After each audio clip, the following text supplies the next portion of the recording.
Hindi ko po talaga masettle sa utak ko kung paano pwedeng, kung ano, yun lang naman tinatanong ko, ano po bang batas ang nagsasabi, yung cash na para sa free wifi, pwede munang hiramin ng national government para gastusin sa ibang bagay nang hindi nagpapaalam sa tamang or walang proper documentation.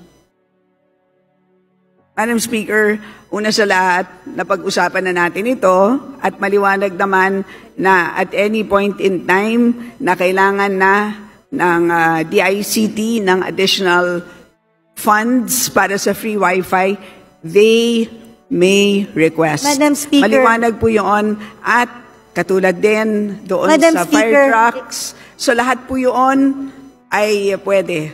So yun ang sistema po ng paggamit ng accounts sa special accounts in the general fund. Ganun po ang sistema. Pero kung meron pong legal question ng ating kagalang-galang na B.H. Herrera, nandito naman po ang DOJ, Judiciary, pwede po siyang magtanong ng legal opinion, ng opinion mula sa DOJ because that is really beyond us. Hindi po ako hindi po kami makakapagbigay ng isang legal opinion. Yun ay pwedeng hingin sa DOJ, Madam Speaker. Madam Speaker, Your Honor. we are the power of the purse here. Tayo po ang nagpasa ng batas.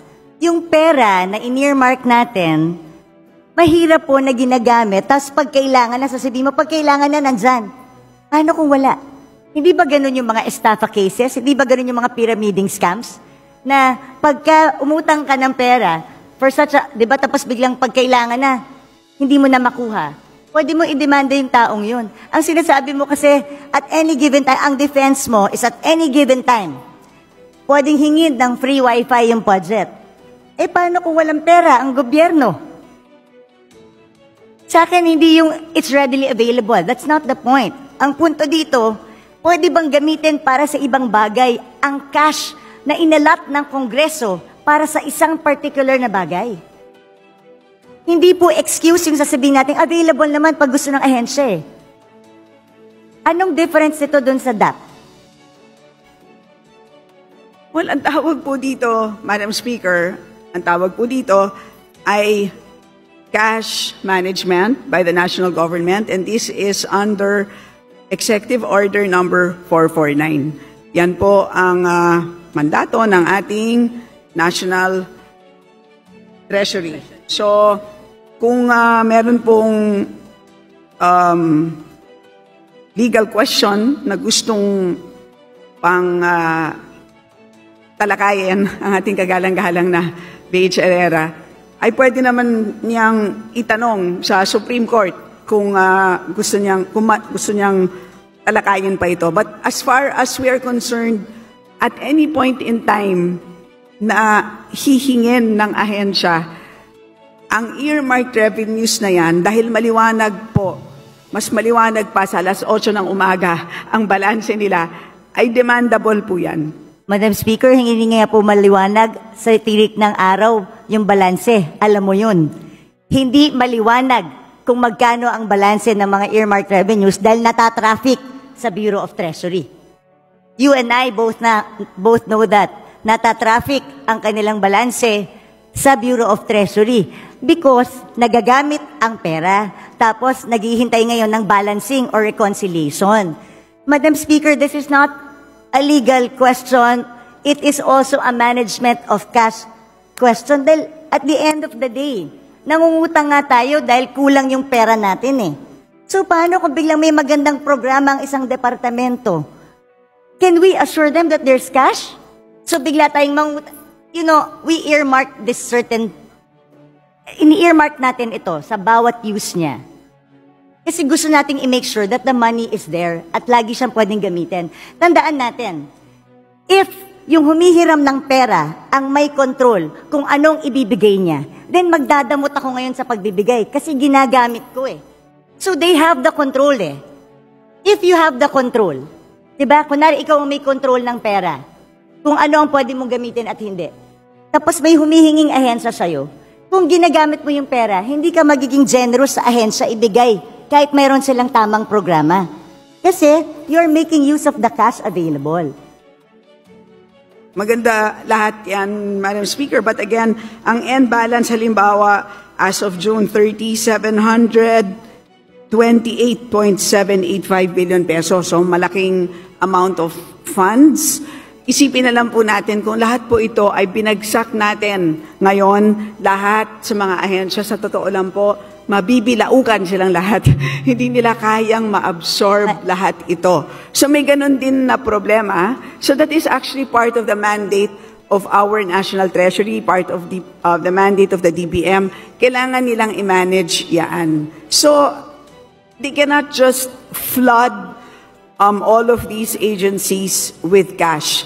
So yun po, that's how we understand the cash management mandate of these agencies, Madam Speaker. Madam Speaker, cash management does not mean gagastusin mo yung pera pag hindi ginagamit. There's a difference, Madam Speaker. I never said na i-flood natin ng agencies.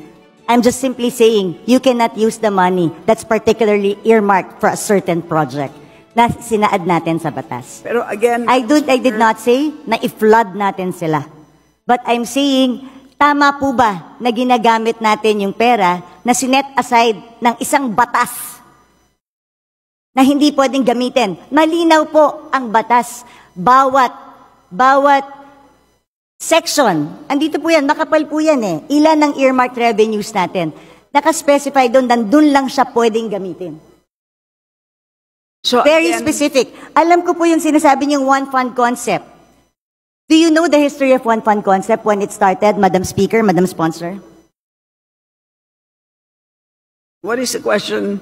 Yung one fund concept, because yan po yung sanina sinasabi niyo na ito yung cash management, may one fund concept, na yun ang sinasabi ng DOF na dun ginagamit. Kaya balikan natin yung history ng one fund concept. Ano ba ang pinanggalingan ng one fund concept, Madam Speaker, Madam Sponsor? Please enlighten the body, Madam Speaker. Galing po yun sa Presidential Decree 17, Presidential Decree pa yon during the time of President Marcos, na lahat ng dormant accounts, yung mga off-budget accounts, yung mga lying around funds, yun ang pinagsama-sama. Wala po dong nakasulat any mention of earmarked revenues. At since 1977 pa po yung Presidential Decree na yun. Hindi pa po na-amend or napalitan ng panibago. Ang sa akin naman, gusto ko lang ilagay sa tama. Pwede naman nating lagyan sa special provision kung talagang gustong gamitin itong pondo na to. Pero ang tanong ko, hindi ba dapat natin malaman sa Kongreso kung saan, kailan hiniram yung 700 billion? Kunwari may 700 billion, anong portion ng 700 billion ang hiniram? Hiniram para sa anong bagay?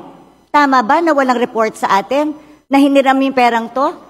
Tama ba na hindi nag-report sa agency? Kunwari, ako si DICT. Ang alam ko, meron akong 24 billion.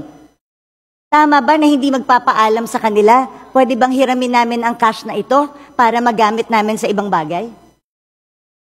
So, Madam Speaker, again, babalik po ako dun sa aking analogy earlier. Ang bangko niyo po ba, tuwing ini-invest yung 100 piso na dineposito ninyo, ay tinatawagan ba kayo para Madam Speaker, kung ako po ay hindi nag-authorize, pwede ko pong sabihin sa bangko, huwag niyong galawin itong certain portion na to. Because tandaan niyo, hindi mo pwedeng i-relate sa bangko to. Batas ito.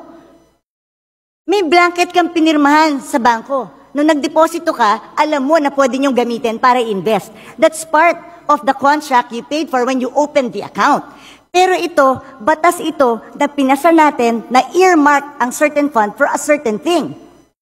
Wala tayong authority na binigay doon sa ating batas o habang may cash, habang hindi ginagamit, pwede niyong gamitin, national government, kung saan niyo gusto. Pag kinapos tayo, gamitin niyo na. O basta siguraduhin niyo, pagkakailangan ko na, ibalik niyo sa akin.